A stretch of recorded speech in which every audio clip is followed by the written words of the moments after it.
আসসালামু আলাইকুম প্রিয় দর্শক, গতকাল আমি যে কন্টেন্টটি করেছিলাম সেখানে আমি প্রশ্ন করেছিলাম যে জনাব নাহিদ ইসলাম নতুন যে পার্টি হয়েছে জাতীয় নাগরিক পার্টি, সেই পার্টির আহ্বায়ক, উনি রয়টার্সের কাছে একটি ইন্টারভিউয়ে যা কিছু বলেছিলেন। উনি বলেছিলেন যে ডিসেম্বরের মধ্যে নির্বাচন হওয়া সম্ভব নয়, কথা বলেছিলেন। তো সেটা নিয়ে আলোচনা করতে যে ওটা নিয়ে আলোচনা করেছিলাম, উনি ওখানে আরও অনেক কিছু বলেছিলেন, সেগুলো নিয়ে আমি খুব একটা কথা বলিনি, কারণ একটা বলতে যেয়ে অনেক সময় চলে গেল। তো আজকে উনি একটা প্রেস কনফারেন্স করেছেন বিকেলে। সেই প্রেস কনফারেন্স উনি বলেছেন যে ডিসেম্বরের মধ্যে নির্বাচন সম্ভব নয়, এভাবে বলিনি। উনি বলতে চাচ্ছেন যে উনি ঠিক এভাবে বলেন নাই যে ডিসেম্বরের মধ্যে নির্বাচন সম্ভব নয়, একথা উনি বলেন নাই। উনি কি বলেছেন তাহলে? উনি বলেছেন যে ওনার কথাটা হুবহু পড়ে শোনাই। উনি বললেন যে বলেছি পুলিশ যে নাজুক অবস্থায় আছে সেই অবস্থায় থেকে নির্বাচন সম্ভব না। মানে পুলিশের যে নাজুক অবস্থা, সেই অবস্থা থেকে নির্বাচন সম্ভব না। এখন আর ডিসেম্বর না, তার মানে যতদিন পুলিশ নাজুক অবস্থা থেকে পুলিশের উত্তরণ না ঘটছে ততদিন পর্যন্ত নির্বাচন সম্ভব না। তো 7 মাসে আপনার পুলিশের কিছুই করতে পারেন না, নাজুক অবস্থা থেকে উত্তরণ ঘটে নাই, বরং আরও খারাপ হয়েছে। কীভাবে বলে কি দেখেন, আপনার গত 2 দিন আগেই তো শাহবাগ যে আপনার আছে পুলিশ ফাঁড়িতে আছে, সেখানে কতগুলি তৌহিদি জনতা নামধারী কিছু লোক যে হাজির হয়েছে এবং তারা থানার ভেতরে ঢুকে গারদের মধ্যে আটকা থাকা যে ব্যক্তি তার সঙ্গে ভিডিও করেছে, তার বক্তব্য নিয়ে ভিডিও করেছে। এর কোন বিষয়টা পুলিশের সক্ষমতাকে প্রমাণ করে বলুন তো? করে না। পুলিশের অবস্থা তো আরও খারাপ, এবং আগামী 6 মাস পরে পুলিশের অবস্থা খারাপ হবেই, আরও খারাপ হতে পারে। কারণ যত এদের দাপট বাড়বে তত তো পুলিশের অবস্থা খারাপ হবে, কারণ পুলিশ তো জানে না যে তাদের পক্ষে কে আছে। সরকার কি পুলিশের পক্ষে আছে এটা তো পুলিশ জানে না, কিন্তু পুলিশ কেন তার অবস্থাকে ভালো করার চেষ্টা করবে নিজের জীবনের রিস্কে? কেউ তো করবে না। অথবা ধরা যায় এই পুলিশের অবস্থা যদি আরও 1.5 বছর পরেও ঠিক না হয়, মানে আগামী বছরের জুনেও যদি ঠিক না হয়, তাহলে কি তখনও নির্বাচন হবে না? মানে নির্বাচন হওয়া না হওয়ার সঙ্গে পুলিশের অবস্থা ভালো না হওয়ার কোনো সম্পর্ক আছে?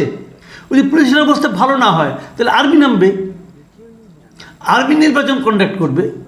নতুন গভর্নমেন্ট যখন আসবে হয়তো এমনও তো হতে পারে যে এই অন্তর্বর্তীকালীন সরকারের যে ক্যারেক্টার, সেই ক্যারেক্টারের কারণেই পুলিশের অবস্থা ভালো হচ্ছে না, এটাও তো হতে পারে। পুলিশের মনোবল ভালো হচ্ছে না এই গভর্নমেন্টের ক্যারেক্টারের কারণে। যদি এটা হয় তাহলে তো নতুন গভর্নমেন্ট আসলেই ক্যারেক্টার ভালো হয়ে যাবে।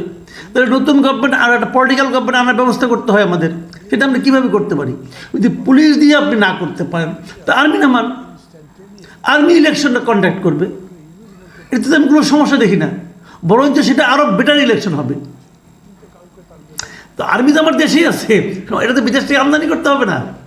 তো এগুলো কি আসলে মোদ্দা কথা হলো নির্বাচনকে দেরি করিয়ে দেওয়ার একটা গরিমসি ভাব। আচ্ছা ঠিক আছে, আমি এটা ধরলাম না, উনি যেটা বলেছেন সেহেতু এটা নিয়ে আমার মানে কোনো বক্তব্য নাই। আমি আরেকটা পয়েন্টে আসি, যেটা কালকে আমি বলিনি, যে কথাটা কালকে আমি বলিনি।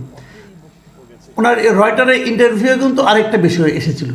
সেই বিষয়টা হলো উনি বলেছিলেন যে কিছু ধনী মানুষ আমাদেরকে অর্থ সাহায্য করছে, সেটা দিয়ে তারা করবে। এবং তারপরে আরও বলেছিল যে আমরা গণ সহযোগিতা নেব, মানুষের কাছ থেকে গণ চাঁদা যেটাকে বলা হয়, ক্রাউড ফান্ডিং যেটাকে ইংরেজিতে বলা হয়, তার মাধ্যমেও আমরা আমাদের অর্থ সংগ্রহ করার চেষ্টা করছি। এটা কিন্তু কালকে তিনি বলেছিলেন। ওইটার ব্যাপারেও উনি কী বলেছিলেন ওটা আমি আর এখন বিভিন্ন পত্রপত্রিকা যেটা পেয়েছি সেটা আর পড়ে শোনাচ্ছি না। উনি কি দাবি করেছেন সেটা আমি বলি। নাহিদ ইসলাম বলেন যে রয়টার্সের ইন্টারভিউতে কিছু মিসকোড হয়েছে। আমি বলেছিলাম যে আমাদের আর্থিক বিষয়ে সমাজের যে সচ্ছল মানুষ বা শুভাকাঙ্ক্ষী রয়েছেন তারা মূলত আমাদের সহযোগিতা করে। আমরা একটা ক্রাউড ফান্ডিংয়ের দিকে যাচ্ছি, অনলাইন এবং অফলাইন কেন্দ্রিক।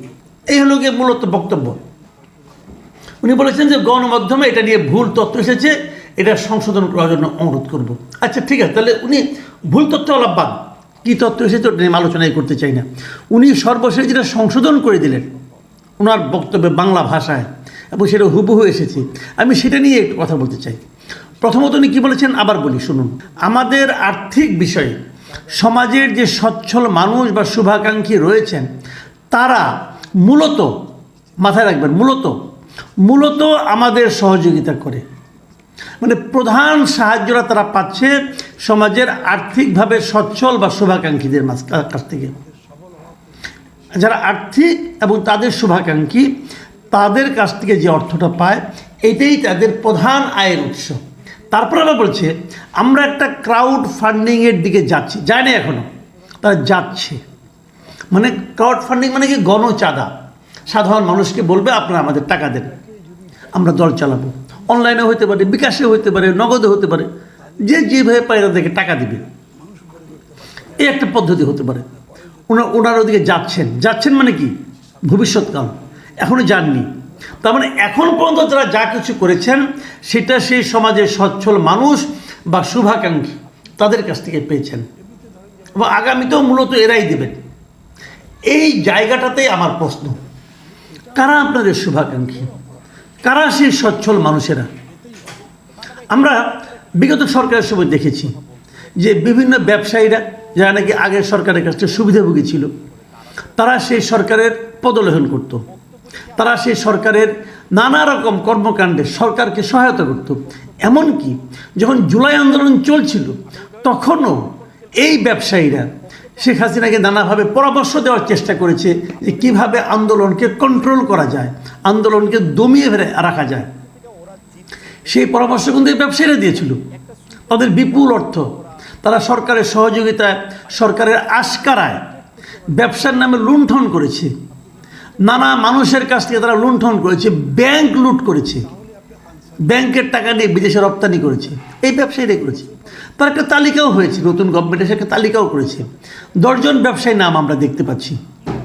এই 10 জন ব্যবসায়ী, বেক্সিমকো আছে, বসুন্ধরা আছে, ওরিয়ন গ্রুপ আছে, সামিট গ্রুপ আছে, এরকম আরও নাবিল গ্রুপ আছে, এরকম 10টা কোম্পানি আছে তাদের নাম, যারা নাকি মানে শিরোমণি, মানে দুর্বৃত্তের পনার মাথায় শীর্ষস্থানে অবস্থান করছে এই 10টা প্রতিষ্ঠান।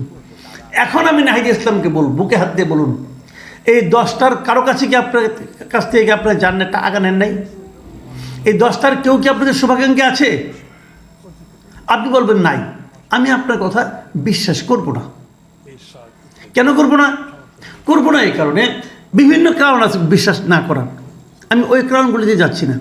আমি আপনাকে বলবো যে আমি আপনার কথা বিশ্বাস করব তখন যখন আপনি সমস্ত শুভাকাঙ্ক্ষীদের নাম ঘোষণা করবেন, নাম প্রকাশ করবেন। আপনি বলুন আপনাদের শুভাকাঙ্ক্ষী কারা, নাম বলতে অসুবিধাটা কি? তারা তো এই দেশেরই লোক। যদি তারা বিদেশের লোক হয়, যদি ইন্ডিয়ার লোক হয়, তাহলে আমি বলবো যে আপনি ইন্ডিয়ার টাকায় করতেছেন, পলিটিক্স করতেছেন। যদি পাকিস্তানের লোক হয়, বলবো আপনি পাকিস্তানের টাকায় পলিটিক্স করতেছেন। যদি ট্রাম্পের লোক হয়, তো বলবো ট্রাম্পের টাকায় আপনি পলিটিক্স করতেছেন। যদি বসুন্ধরার তো আমাদের থাকে, তাহলে আমি বলবো আপনি বসুন্ধরার টাকায় পলিটিক্স করতেছেন। বলতে পারবো না? পারবো।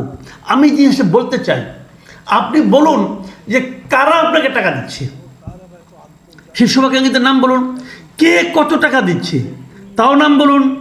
সেই টাকাটা কি ব্ল্যাক মানি নাকি হোয়াইট মানি? তাদেরকে আপনি কোনো রসিদ দিয়েছেন?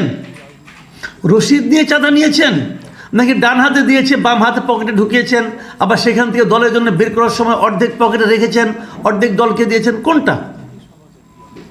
এই জিনিসগুলো আমি সন্দেহ করব ভাই। আমি এই দেশের নাগরিক, আমি সন্দেহ করব। আপনাকে যতক্ষণ পর্যন্ত না আপনি নিজের অবস্থানটা পরিষ্কার না, আপনি পরিষ্কার করার লোক।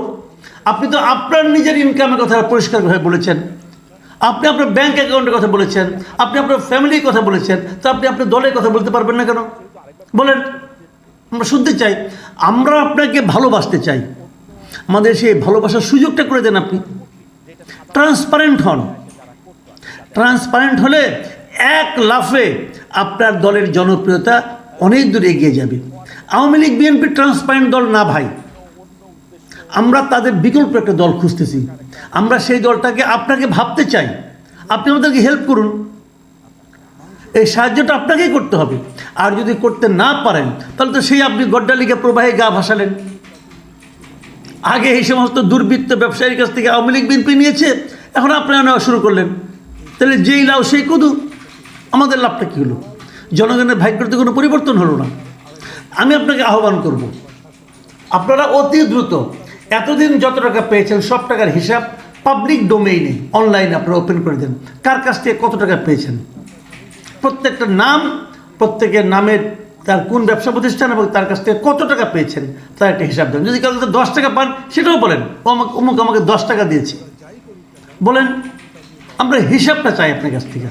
আপনি কয় টাকা তুলেছেন, কয় টাকা খরচ করেছেন, অথবা কয় টাকা আপনার লোকজন মেরে দিয়েছে সেটাও আমি জানতে চাই। প্রিয় দর্শক, নতুন দলের কাছে আমাদের চাহিদা সবসময় বেশি থাকবে।